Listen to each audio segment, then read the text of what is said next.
some other type of company, other types of जी sir. Company.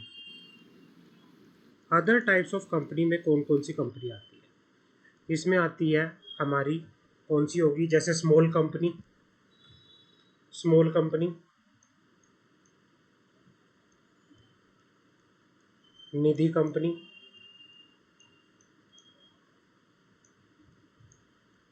Producer company,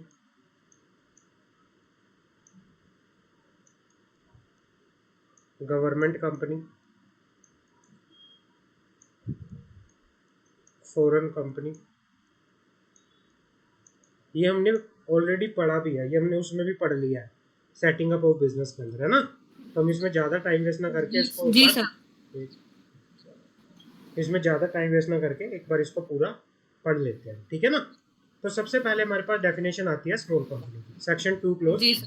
85, rule 2 सब rule 1 close T of the company signification of definition detail rule 2014। मतलब कम इसमें सीधा लिखो, ज़्यादा उसमें नहीं जाना, यहाँ से बात करते हैं, ऊपर वाला कुछ नहीं है, यहाँ से पढ़ते हैं। जी स्मॉल कंपनी की डेफिनेशन। स्मॉल कंपनी क्या होती है, हमने पहले भी पढ़ा था, हमने सेटिंग अप ऑफ बिजनेस की क्लास में भी पढ़ा था स्मॉल कंपनी की डेफिनेशन। स्मॉल कंपनी की डेफिनेशन है कि भाई एक उसको क्राइटेरिया दे रखा है पेड अप कैपिटल के बेसिस पे, पेड अप कैपिटल, और जिसको दे रखा है टर्नओवर के बेसिस पे, टर्नओवर और पेड अप कैपिटल के बेसिस पे, जिसको क्या दे रखा है यहाँ पे क्लासिफिकेशन दे रखा है। समझ आ गई? अब पेड अप कैपिटल के बेसिस पे हैज पर जी सर। सेक्शन, हैज पर सेक्शन और हैज पर रूल, हैज पर रूल। हैज पर सेक्शन जिस कंपनी की पेड अप कैपिटल, जिस कंपनी की सॉरी नेट प्रॉफिट कितना है, जिस कंपनी का पेड अप कैपिटल और जिस कंपनी का टर्नओवर, जिस कंपनी का पेड अप कैपिटल 4 करोड़, ज़्यादा से ज़्यादा 4 करोड़ है हैज़ पर दी सेक्शन, और जिस कंपनी का टर्नओवर हैज़ पर जी सर। सेक्शन 40 करोड़ है, ये तो हो गया हैज़ पर सेक्शन। और हैज़ पर रूल जिस कंपनी का paid up capital maximum to maximum 10 crore है, 10 करोड़, और जिसका टर्नओवर 100 करोड़ है मैक्सिमम टू मैक्सिमम, वो क्या होती है, वो स्मॉल कंपनी होती है। समझ आ गई मेरी बात? स्मॉल कंपनी की स्मॉल डेफिनेशन दे कंपनी। रखी है सेक्शन 2 जी सर। क्लोज, सेक्शन 2 क्लोज 85 के अंदर। स्मॉल कंपनी की डेफिनेशन दे रखी है सेक्शन 2 क्लोज 85 के अंदर। और स्मॉल कंपनी होता क्या है? स्मॉल कंपनी का मतलब यहाँ पे है कि वो कंपनी हैज़ पर सेक्शन जिसकी जो maximum paid up share capital जो होती है वो 4 करोड़ की होती है, और जिसका मैक्सिमम टर्नओवर होता है वो कितना होता है, 40 करोड़ का होता है, और हैज़ पर रूल जिसका maximum paid up capital 10 crore हो और मैक्सिमम टर्नओवर 100 करोड़, उसे कहते हैं स्मॉल कंपनी। हाँ स्मॉल जी। कंपनी की डेफिनेशन किस किस के जी ऊपर सर। अप्लाई नहीं होती? स्मॉल कंपनी की डेफिनेशन, स्मॉल कंपनी की डेफिनेशन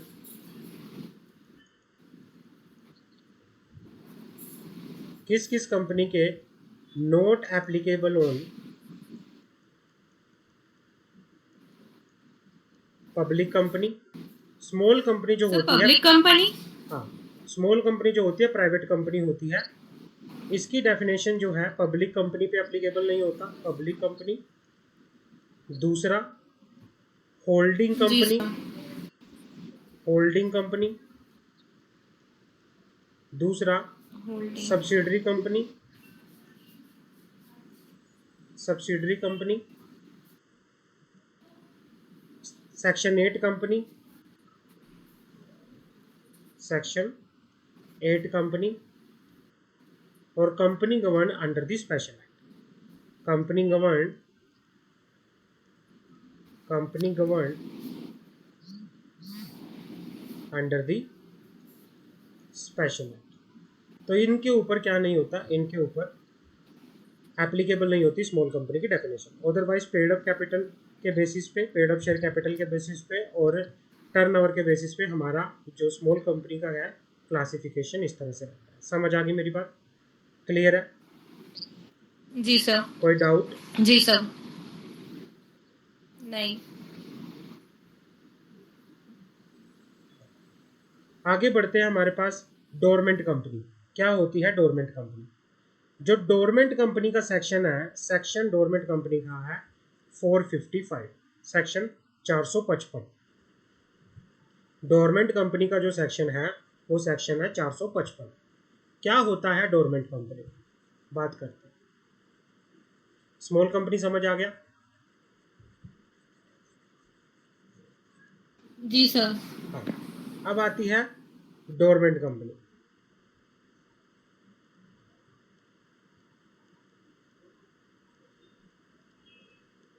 सुरक्षा क्लियर है? Yes sir.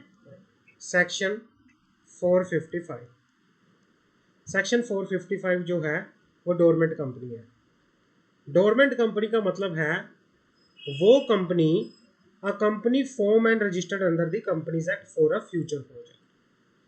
मतलब कंपनी इनकॉर्पोरेट हुई है कंपनीज एक्ट के अंदर। आपने कल पूछा था मुझसे कि सर डोरमेंट कंपनी क्या होता है?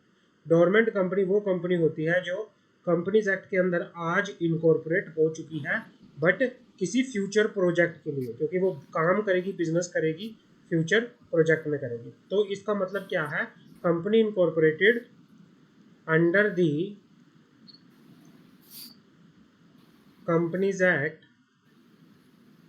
2013। किस पर्पज के लिए इसको इनकॉर्पोरेट हुआ है?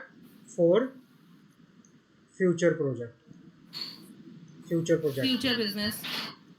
किसी फ्यूचर प्रोजेक्ट के लिए, और या फिर और टू होल्ड एसेट और intellectual property but company has no significant accounting transaction. मतलब वो कंपनी जिसको इनकॉर्पोरेट किया गया है फ्यूचर प्रोजेक्ट के लिए और जिसकी क्या है, कोई नो सिग्निफिकेंट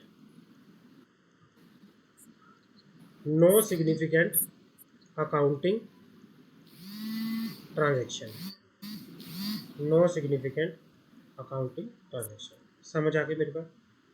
क्लियर है? Company form and registered under section under companies act 2013, जिसको इनकॉर्पोरेट किया गया है फ्यूचर प्रोजेक्ट के लिए, और जो होल्ड करती है इंटेलेक्चुअल प्रॉपर्टी बट जिसकी कोई भी क्या नहीं होती, सिग्निफिकेंट अकाउंटिंग ट्रांजेक्शन नहीं होती। और सच कंपनी या इनएक्टिव कंपनी, जो ये कंपनी होती है, ये एप्लीकेशन लगा सकती हैं आरओसी को, किस चीज़ के लिए? For obtaining the status of dormant company. Clear है? डोरमेंट का स्टेटस लेने के सर लिए क्या मतलब अपडेट करने के लिए दोबारा एप्लीकेशन लगानी पड़ेगी? एप्लीकेशन लगानी पड़ेगी? अदरवाइज इनका नाम रजिस्टर ऑफ मेंबर में से काट दिया जाएगा, ये कंपनी स्ट्राइक ऑफ हो जाएंगी। अगर इनको फ्यूचर में बिजनेस करना है तो भाई इनको आज डोरमेंट का स्टेटस लेना पड़ेगा, ताकि ये कंपनी का नाम रजिस्टर ऑफ कंपनी में से ना कटे। क्लियर है? जी सर। अब आता है निधि कंपनी। निधि कंपनी भी हमने डिस्कस कर लिया था, है ना? जी। हमने सेटिंग ऑफ जी सर। बिजनेस में निधि जी सर। कंपनी भी डिस्कस किया था। और तो निधि सर कंपनी, इनके डोरमेंट कंपनी के, जी सर, सर हाँ, डोरमेंट कंपनी के पीछे जैसे कोई भी एक कंपनी है उसके पीछे जैसे प्राइवेट लिमिटेड अपन लिखते हैं, तो इसके अंदर डोरमेंट लिखा जाएगा नहीं या सिर्फ नहीं, पता कैसे चलेगा कि डोरमेंट इनको कंपनी? अलग से सर्टिफिकेट मिलता है, इनको डोरमेंट स्टेटस का सर्टिफिकेट मिलता है। अच्छा। जो भी कंपनी डोरमेंट स्टेटस में होती है तो इनको एक अलग से सर्टिफिकेट मिलता है जिसमें लिखा होता है कि ये कंपनी डोरमेंट है। समझ आ गई? इनको डोरमेंट स्टेटस मिल जाता है। जी सर ठीक है। इनका स्टेटस जो होता है, जब आप किसी कंपनी का, मैं आपको दिखाता हूँ, मैं आपको दिखा जी देता सर। हूँ।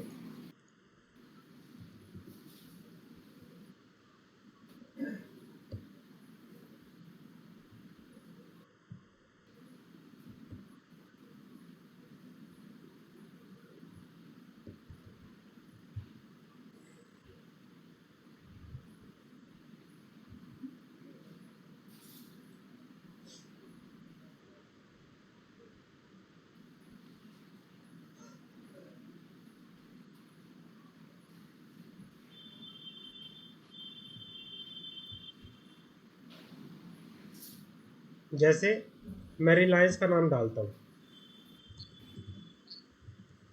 जी सर। रिलायंस इंडस्ट्रीज लिमिटेड, मैंने रिलायंस इंडस्ट्री का नाम डाला तो यहाँ पे कंपनी आ गई।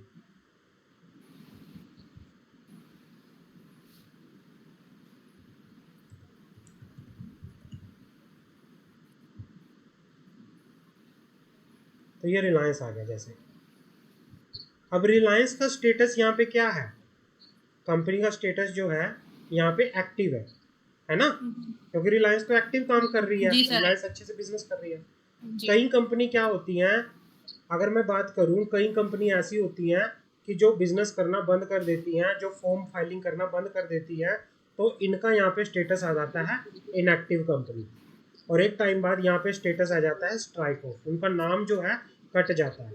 ऐसे ही क्या करना पड़ता है इन कंपनी को एप्लीकेशन देनी पड़ती है। और डोरमेंट का पता कैसे चलेगा कि ये डोरमेंट स्टेटस में है, उनके यहाँ पे स्टेटस आ जाता है कि ये डोरमेंट है, एक्टिव की जगह क्या आ जाता है, डोरमेंट आ जाता है। डोरमेंट। समझ आ गए?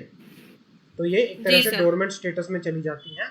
और जो भी कंपनी का डिटेल आपको देखनी है तो आप यहाँ से देख सकते हो कंपनी की डिटेल, कि कंपनी किस तरह की है, कंपनी के अंदर कौन कौन है, कंपनी के शेयर होल्डर, कंपनी के डायरेक्टर कौन कौन है। जैसे ये रिलायंस इंडस्ट्री के डायरेक्टर है, जैसे नीता मुकेश अंबानी, ये मुकेश जी सर। धीरू भाई अंबानी, ये सारे क्या है, इसके डायरेक्टर। डायरेक्टर है। समझ आ गई? जी सर। हाँ, तो ये क्या है, ये सारे का सारा इस तरह से चलता है पूरा, और इस तरह से ही रहता है पूरा। उसके एमसीए के वेबसाइट पे जाके आपको कंपनी का स्टेटस पता चल जाएगा कि कंपनी का स्टेटस क्या है। तो डोरमेंट का स्टेटस आपको लेंगे तो वो स्टेटस कहाँ शो होगा, वो कंपनी के मास्टर डाटा में शो होगा। समझ आ गई? ठीक है सर। अब आते जी हैं सर। निधि कंपनी में। निधि कंपनी, जी सर। निधि कंपनी, जो निधि कंपनी है, निधि कंपनी का सेक्शन जो है वो 406 है, हमने पढ़ा था लास्ट क्लास में। निधि कंपनी क्या होती है, निधि कंपनी को बनाने के जी लिए सर। कम से कम, हमने लास्ट क्लास में बात की थी, मिनिमम 200 पर्सन की जरूरत होती है। निधि कंपनी को बनाने के लिए कम से कम 200 मेंबर चाहिए। निधि कंपनी एक जी पब्लिक सर। कंपनी होती है। निधि कंपनी एक एसोसिएशन को पर्सन है जो क्या करती है, means a company which have incorporated as Nidhi, वो कंपनी जो इनकॉर्पोरेट हुई है। अ कंपनी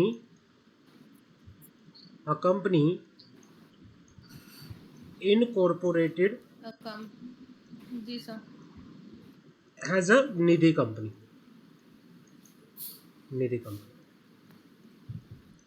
जिसका पर्पस क्या होता है, ऑब्जेक्ट क्या होता है, जिसका इसका बिजनेस क्या होता है, बिजनेस ऑब्जेक्ट क्या होता है, cultivating the habit, cultivating the habit of theft and saving, cultivating the habit of theft and saving among the member. कि मतलब निधि कंपनी का सबसे बड़ा पर्पस क्या होता है कि भाई जो भी इसके मेंबर होते हैं, इनके मेंबर्स में हैबिट, किस चीज़ की हैबिट, सेविंग करने की हैबिट को पैदा करनी। समझ आ गई? ये क्या जी करती सर। है, सर ये इसका, लोन भी तो देते हैं ना एक टाइप का। हाँ, ये क्या करती है, ये डिपॉजिट रिसीव करती है मेंबर से, और लैंडिंग करती है, लोन देती है मेंबर उनके म्यूचुअल बेनिफिट के लिए। ये सिर्फ मेंबर को ही क्या देती है, लोन देती है। समझ आ गई? मेंबर्स क्या करते हैं, डिपॉजिट जी करते सर। हैं, और मेंबर से ही इसको क्या मिलता है, लोन मिलता है। मेंबर ही इनको क्या, मेंबर को ही ये लोन देती है, और इस तरह से इसका क्या रहता है, बिजनेस रहता है। आउटसाइडर को ये किसी तरह से लोन वोन नहीं दे सकती। समझ आ गई? क्लियर है? निधि कंपनी क्या होता है, निधि कंपनी का जी मतलब सर। होता है वो कंपनी जिसको एज अ जी सर। निधि क्या किया गया है, इनकॉर्पोरेट किया गया है, और जिसका मेन भी ऑब्जेक्ट क्या होता है, cultivate the habit of saving among the member, जो डिपॉजिट करती है, जो रिसीव करती है deposit from the member, and lending करती है, क्या, लैंडिंग करती है टू द मेंबर। समझ आ गई? क्लियर है? में। जी सर। जी सर। अगली डेफिनेशन हमारे पास आती है लिस्टेड कंपनी की। सर हेलो, हाँ स्वेच्छा। सर मतलब जो निधि कंपनी में 200 जो मेंबर है उन्हें ही बस लोन मिलेंगे? हाँ, निधि कंपनी के अंदर जो मेंबर होते हैं, निधि कंपनी में जो मेंबर होते हैं सिर्फ वही क्या करते हैं, उन्हीं के लिए ही ये निधि होती है, उन्हीं को ही ये हेल्प करती है, उन्हीं को ही अगर लोन चाहिए तो लोन देती है, उन्हीं से ही डिपॉजिट एक्सेप्ट करती है जो मेंबर होते हैं। तो जो भी मेंबर होगा उन्हीं के लिए ही ये काम करेगी, आउटसाइडर के लिए निधि कंपनी कोई काम नहीं करेगी। क्लियर है? Yes sir. अब आगे हमारे आगे listed company. Listed company, listed company क्या होती है? लिस्टेड कंपनी का जो सेक्शन है, section 2 close 50, section 2 clause 52, section 2 clause 52। अब सेक्शन 2 क्लोज 52 क्या कहता है? जिस कंपनी की सिक्योरिटी लिस्ट होती है recognised stock exchange, company which has a company which has any of its security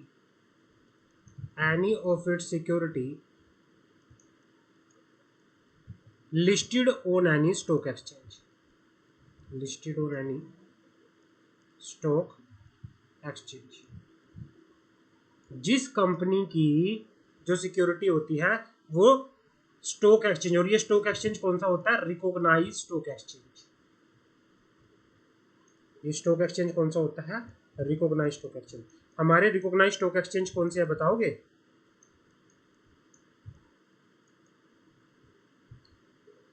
हाँ जी, recognised stock exchange sir Bombay stock exchange, recognised, Bombay stock exchange and national stock exchange, ये हमारे रिकॉग्नाइज्ड स्टॉक एक्सचेंज है। जिन भी company की security Bombay stock exchange और national stock exchange पर list होती है वो क्या होती है? Listed company. समझ आ गए? क्लियर है? जी सर। आगे बढ़ते हैं। Provided that such class of company which have listed or intend to list such class of security has been prescribed in consultation with the SEBI। मतलब ये कहना चाह रहा है जितनी भी लिस्टेड कंपनी होती है, जितनी भी लिस्टेड कंपनी होती है, मैं बता देना चाहता हूँ, उसको कंपनीज एक्ट के अंदर तो फॉलो करना पड़ता है, कंपनीज एक्ट के प्रोविजन, उसको सिक्योरिटी लॉ भी फॉलो करना पड़ता है, तो उसको सिक्योरिटीज लॉ भी फॉलो करना पड़ता है। और सिक्योरिटी लॉ में अथॉरिटी है एक सेबी। सेबी, उस अथॉरिटी का पूरा नाम है security exchange board of India. Security exchange board of India. Listed company को सेबी के रेगुलेशन को भी फॉलो करना पड़ता है। समझ आ गई?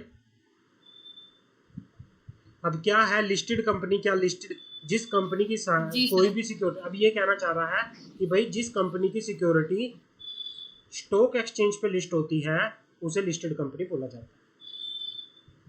कि क्या सारी सिक्योरिटी, कोई भी सिक्योरिटी कितनी तरह की होती है बताओगे मुझे?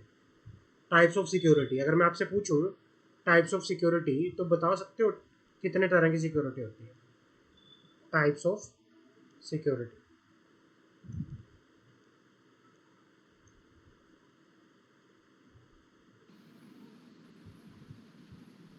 टाइप्स ऑफ सिक्योरिटी में लिखो equity, equity share, preference share,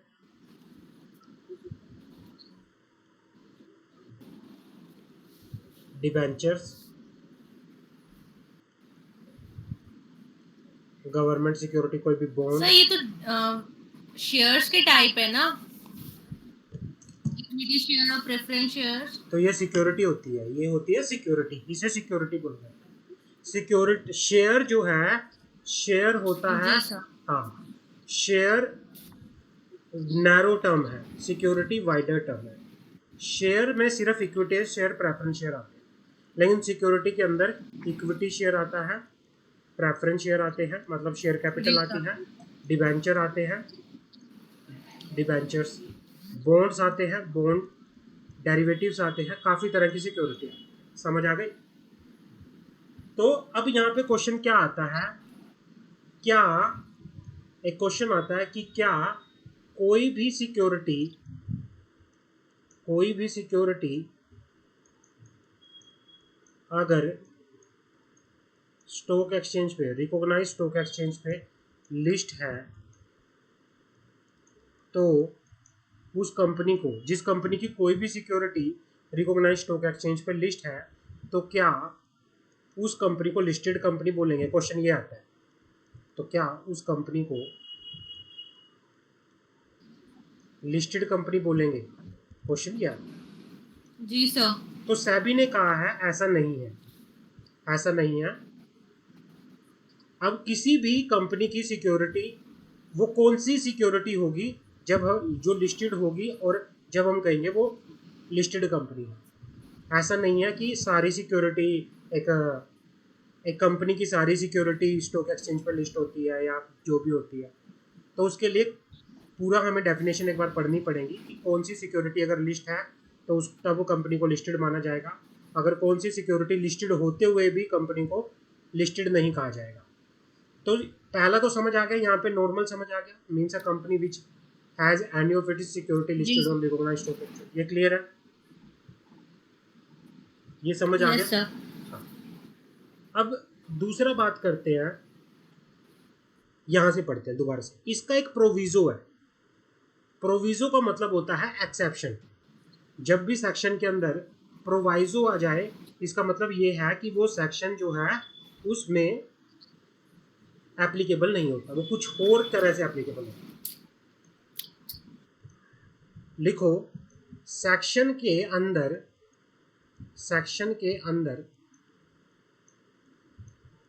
अगर प्रोवाइजो आ जाए, जैसे लिखा हुआ है प्रोवाइडेड दैट, ये होता है प्रोवाइजो। अगर किसी सेक्शन के अंदर प्रोवाइजो आ जाए,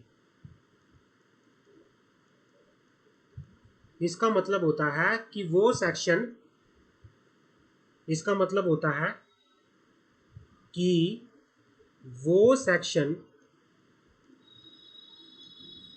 या तो जो मैटर उस प्रोवाइजो में बता रखा है, या तो उस मैटर में एप्लीकेबल नहीं होगा, या एप्लीकेबल होगा तो उसके लिए कुछ कंडीशन होगी कि वो सेक्शन या तो प्रोवाइजो के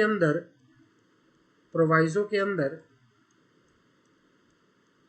जो मैटर बता रखा है,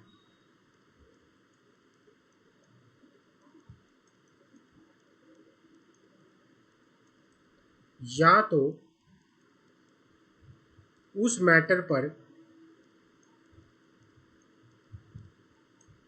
एप्लीकेबल नहीं होगा, या तो उस मैटर पर एप्लीकेबल नहीं होगा, या फिर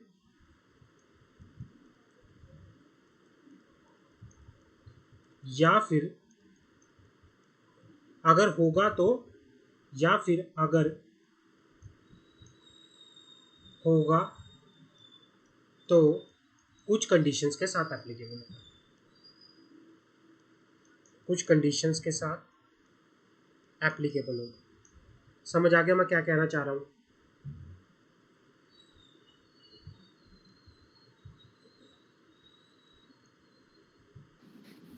मंशा एंड स्वेच्छा। सर मतलब प्रोवाइजो जो है, हाँ बोलो। अगर लिखा होगा तो वो मैटर के हिसाब से देखा जाएगा फिर। मतलब क्या होता है कि जैसे सेक्शन के अंदर कोई चीज़ लिखी है, भाई सेक्शन के अंदर लिखा हुआ है, जी सर। जैसे मैं आपको यही सेक्शन बता देता हूँ लिस्टेड कंपनी का। सेक्शन 2 क्लोज 52 लिस्टेड कंपनी का सेक्शन कहता है कि means a company which has any of its security listed on recognised stock exchange. अब सेक्शन ने तो बोल दिया कि कोई भी सिक्योरिटी अगर कंपनी की रिकॉग्नाइज्ड स्टॉक एक्सचेंज पर लिस्ट है तो उसे लिस्टेड कंपनी बोला जाएगा। समझ आ गई है? जी सर। लेकिन प्रोवाइजो आ गया, जहां पे प्रोवाइडेड दैट आ जाए ना, इट मीन्स प्रोवाइजो। तो प्रोवाइजो क्या कहता है, जो ये ऊपर लिखा हुआ है ये इस तरह से एप्लीकेबल नहीं होगा। ये एक्सेप्शन होती है, प्रोवाइजो हमेशा एक्सेप्शन होती है, एक्सेप्शन केस। प्रोवाइडेड दैट, ये कहता है सच क्लास ऑफ कंपनी, कुछ क्लास ऑफ कंपनी है विच हैव लिस्टेड और intend to listed such class of security has may be prescribe in consultation with the SEBI shall not be considered as listed company. अब ये exception है।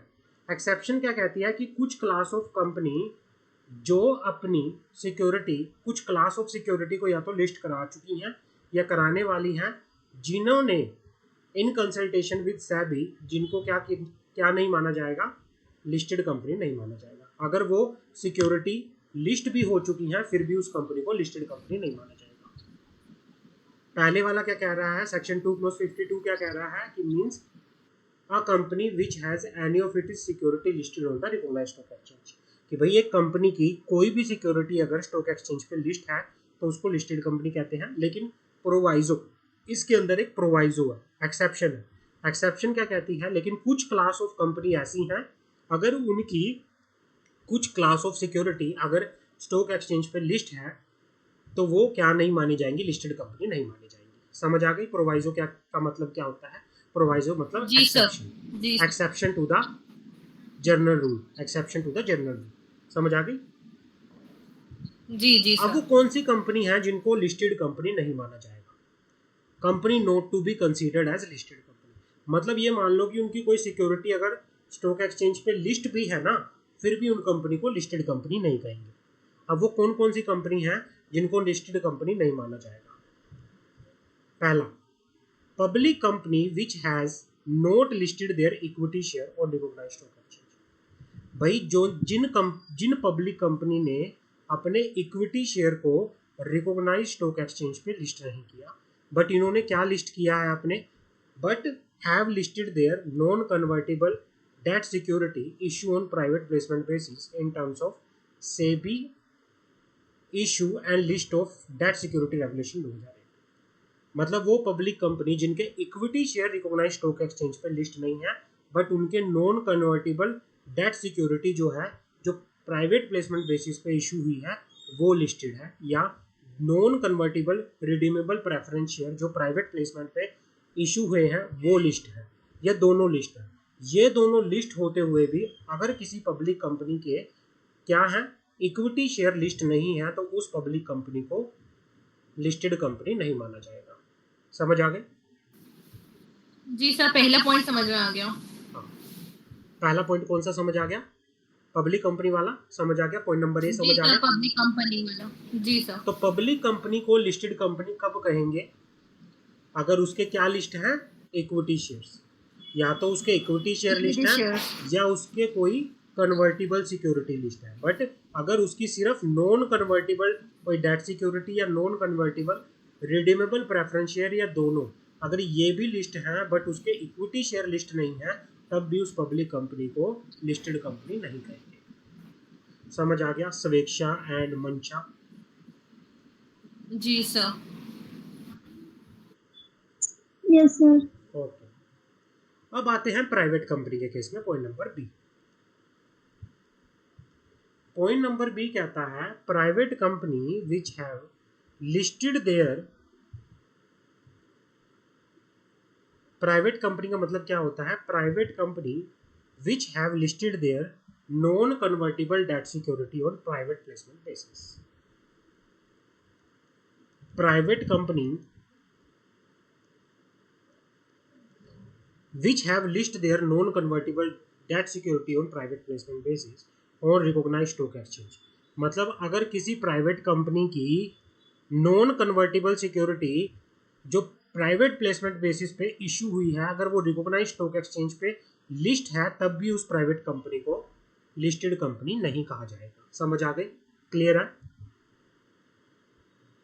Listed जी company sir. की मंशा, listed company की definition, स्वेच्छा, clear है?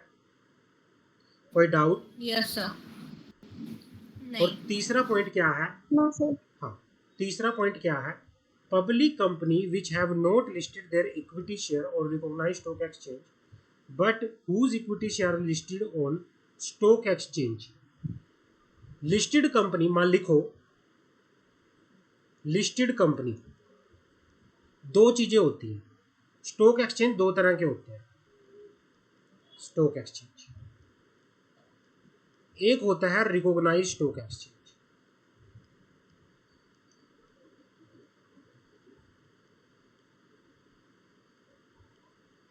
एक होता है normal stock exchange.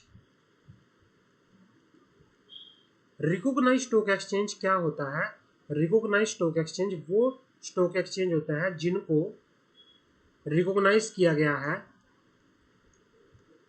By the SEBI के द्वारा, जिनको security exchange board of India के द्वारा रिकॉग्नाइज किया गया। इन स्टॉक एक्सचेंज को रिकॉग्नाइज नहीं किया गया, तो सिर्फ उन्हीं कंपनी को लिस्टेड कंपनी कहा जाएगा जिन कंपनी की सिक्योरिटी रिकॉग्नाइज स्टॉक एक्सचेंज पे लिस्ट है।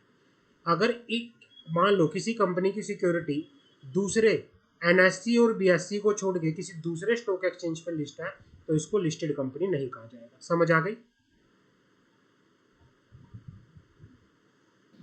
जी सर।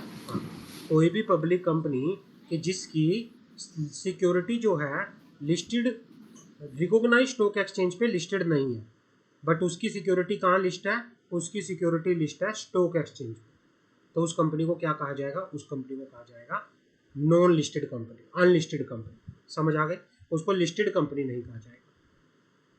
लिस्टेड कंपनी की डेफिनेशन क्लियर है? सर जी सर। आगे बढ़े जी यस सर। आगे बढ़े। सर दूसरा हमारे पास आता है government company. Government company section 2 close 45। Government company क्या होती है? गवर्नमेंट कंपनी का मतलब होता है company in which not less than 51% paid up share capital held by the central government या फिर स्टेट गवर्नमेंट या फिर partly by central government partly by state government या फिर किसी गवर्नमेंट मतलब किसी भी गवर्नमेंट कंपनी के द्वारा। ये कहना चाह रहा है कि गवर्नमेंट कंपनी वो कंपनी होती है जिसके अंदर 51% वोटिंग, जिसके पेड अप शेयर कैपिटल किसके द्वारा हेल्ड की गई है? या तो सेंट्रल गवर्नमेंट के द्वारा, सेंट्रल गवर्नमेंट या स्टेट गवर्नमेंट के द्वारा, या पार्टली बाय सेंट्रल गवर्नमेंट के द्वारा, या पार्टली बाय स्टेट गवर्नमेंट के द्वारा। जिस तरह से पब्लिक कंपनी की सब्सिडरी को पब्लिक कंपनी कहा जाता है, उसी तरह से एक गवर्नमेंट कंपनी की सब्सिडरी को भी गवर्नमेंट कंपनी कहा जाएगा। समझ आ गई बात? सर डायरेक्ट सिंपल लैंग्वेज में ये नहीं कह सकते कि गवर्नमेंट ही इसको मतलब ज्यादा कंट्रोल रखती है। हाँ, तो लेकिन डेफिनेशन में तो हमें बताना पड़ेगा ना कि किस तरह से लगती है ना? डेफिनेशन में हमें बताना पड़ेगा कि भाई ये एक कंपनी जिसके अंदर 50% से ज़्यादा, जिसके अंदर 50% से ज़्यादा वो जो पेड अप कैपिटल है या तो सेंट्रल गवर्नमेंट या स्टेट गवर्नमेंट या पार्टली बाय सेंट्रल गवर्नमेंट या partly by state government hold करती है, तो उसको कहा जाता है गवर्नमेंट कंपनी। और गवर्नमेंट कंपनी की अगर कोई सब्सिडरी कंपनी है तो उसको भी गवर्नमेंट कंपनी की डेफिनेशन में रखा जाएगा। क्लियर है? समझ आ गई यहाँ पे? जी सर। आगे आती है डेफिनेशन हमारे पास फॉरेन कंपनी की, सेक्शन 2 क्लोज 42। फॉरेन कंपनी क्या होता है? फॉरेन कंपनी का मतलब होता है कोई भी ऐसी कंपनी जो, ये हमने पढ़ लिया है, ये हमने किस में पढ़ा था? सेटिंग ऑफ बिजनेस के अंदर। तो मैं आपको ऊपर से पढ़ा देता हूँ सेटिंग ऑफ द बिजनेस में कि भाई फॉरेन कंपनी क्या होती है? वो कंपनी या फिर वो बॉडी कॉर्पोरेट जो आउटसाइड इंडिया में इनकॉर्पोरेट हुई है, बट उसका प्लेस ऑफ बिजनेस कहाँ पे है? इंडिया के अंदर है। वो अपना बिजनेस या तो खुद से या एजेंट के थ्रू या फिजिकली या इलेक्ट्रॉनिक मोड में क्या कर रही है? कंडक्ट कर रही है, या फिर कोई भी बिजनेस एक्टिविटी एक्टिवली कंडक्ट कर रही है इंडिया के अंदर। समझ आ गई? जी सर। हाँ, एक डेफिनेशन हमारे पास आती है सर जैसे अमेज़न। हाँ, जैसे अमेज़न हो गया, मैंने एग्जांपल आपको बताए थे, ये सारे एग्जांपल उसके अंदर हमने सेटिंग अप ऑफ बिजनेस के अंदर सारा इसका डिस्कशन किया था एक बार, ये दोबारा से रिपीट हो रहा है। क्लियर है? जी सर। हाँ, अब एक हमारे पास जी सर। कंपनीज एक्ट के अंदर डेफिनेशन आती है ऑफिसर की। कंपनीज एक्ट के अंदर ऑफिसर किसे कहा जाता है? ऑफिसर की जो डेफिनेशन है वो सेक्शन 2 क्लोज 59 में बता रखी है ऑफिसर की डेफिनेशन। ऑफिसर के अंदर कौन कौन आता है? ऑफिसर के अंदर आते हैं डायरेक्टर, ऑफिसर के अंदर आते हैं मैनेजर, ऑफिसर के अंदर आते हैं की मैनेजरियल पर्सनल, जो कंपनी के क्या होते हैं, जैसे सीईओ, सीएफओ, सीएस, एमडी, ये कंपनी के क्या होते हैं? ये कंपनी के केएमपी होते हैं, की मैनेजरियल पर्सन। या any person in accordance with whose direction और instruction the board of director और एनी वन और more of the director accustomed to, मतलब चेयरमैन की बात कर रहा है या चेयरमैन। तो कंपनी के ऑफिसर कौन होते हैं? कंपनी के ऑफिसर में आते हैं डायरेक्टर, कंपनी के मैनेजर, कंपनी के की मैनेजरियल पर्सन, या कोई भी पर्सन जिसकी डायरेक्शन से जो कंपनी का बोर्ड है वो क्या करता है, काम करता है। In whose direction the board of director are accustomed to act. समझ आ गई? जी सर। सर जो एचआर होते हैं वो हाँ। टॉप लेवल मैनेजमेंट में से आते हैं? नहीं, एचआर टॉप लेवल मैनेजमेंट में नहीं आते। टॉप लेवल मैनेजमेंट में जो आते हैं वो सिर्फ board of director plus KMP, CA भी नहीं आते। टॉप लेवल मैनेजमेंट के अंदर सीए भी नहीं आते। टॉप लेवल मैनेजमेंट में आते हैं directors,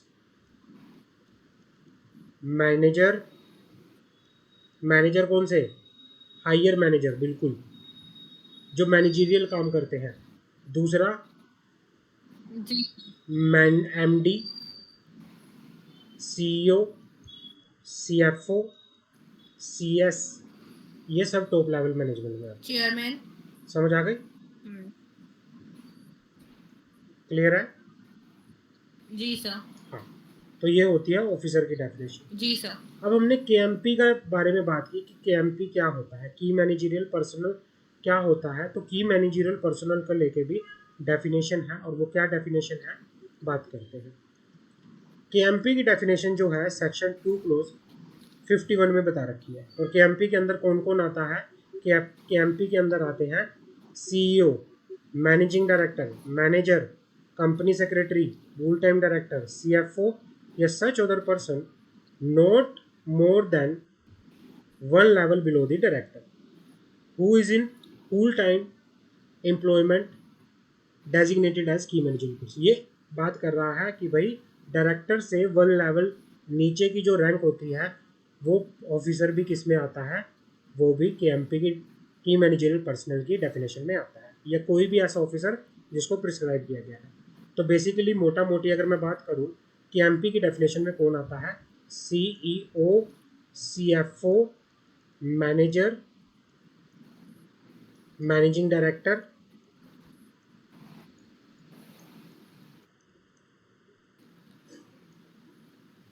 company secretary, full time director. ये क्या होते हैं? ये कंपनी के की मैनेजरियल पर्सनल होते हैं। समझ आ गई बच्चों? क्लियर है? हाँ। एक होता जी है सर। प्रमोटर। कौन होता जी है सर। प्रमोटर? एक आती है promoter.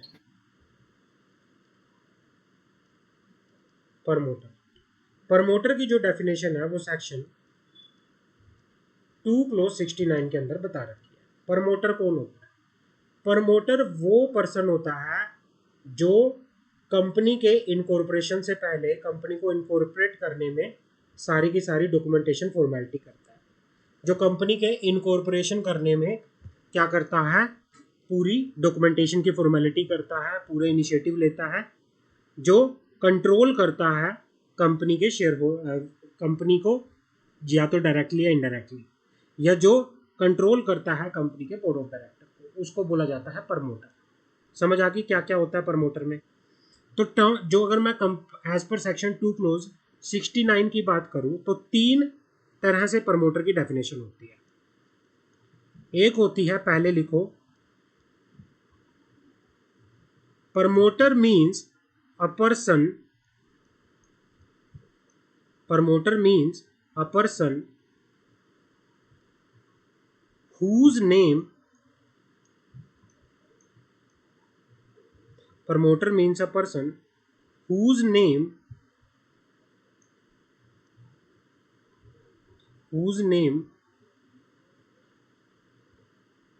Given in the prospectus, जिसका नाम प्रोस्पेक्टस के अंदर दिया हुआ है, whose name given in the prospectus, company के प्रोस्पेक्टस के अंदर, या फिर he is identified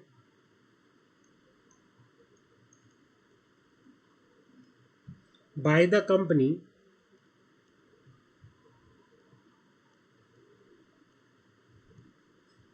in its annual return. पहला तो ये होता है, पहला तो चीज़ ये होती है कि प्रमोटर कौन होता है। प्रमोटर वो पर्सन होता है जिसका नाम कंपनी के प्रोस्पेक्टस के अंदर हो, या जिसका नाम कंपनी की एनुअल रिटर्न के अंदर दिया गया है। जिस पर्सन का नाम कंपनी की एनुअल रिटर्न के अंदर हैज़ अ प्रमोटर बताया गया है, प्रोस्पेक्टस के अंदर हैज़ अ प्रमोटर बताया गया है, तो वो क्या है, प्रमोटर की डेफिनेशन में आता है। समझ आ गई पहली चीज़? क्लियर है? जी सर। हाँ। दूसरा क्या होता है promoter? A person who has control over the affair of the company, who has control over the affairs of the company,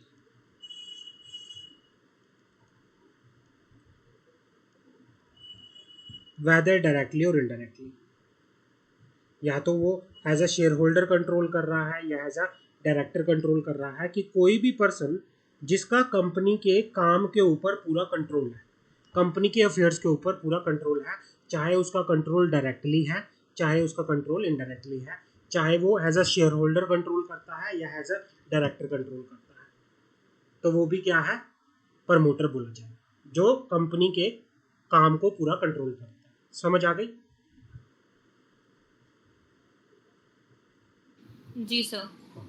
तीसरा पॉइंट क्या है, प्रमोटर जो होता है, promoter means a person in accordance with whose advice, जिसकी advice से, जिसकी direction से, जिसकी इंस्ट्रक्शन से, कोई भी पर्सन जिसकी एडवाइस से, जिसकी डायरेक्शन से, जिसकी इंस्ट्रक्शन से, जो बोर्ड ऑफ डायरेक्टर होता है कंपनी का, वो क्या करता है, काम करता है, is accustomed to act.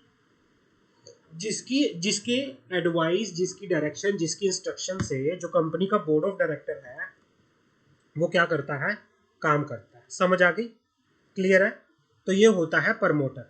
Promoter does not include a person who acting in the professional capacity. Promoter की डेफिनेशन में वो पर्सन नहीं आएगा जो प्रोफेशनल कैपेसिटी में काम करता है। जैसे सीए हो गया, सीए अगर प्रोफेशनल कैपेसिटी में किसी कंपनी को कोई गाइडेंस दे रहा है, या कंपनी सेक्रेटरी अपनी प्रोफेशनल कैपेसिटी में किसी कंपनी को गाइडेंस दे रहा है, तो वो क्या है, प्रमोटर की डेफिनेशन में नहीं आएगा। समझ आ गई? जी सर। कोई डाउट यहाँ तक? नहीं मंशा, सर। अभी तक कोई डाउट किसी तरह का? स्वेच्छा, कोई डाउट? No sir. हाँ भाई मंशा, कोई डाउट? नहीं सर, नहीं है डाउट। अच्छा, कोई भी डाउट हो तो पूछना साथ ही साथ, ठीक है ना? जी जी सर। हाँ।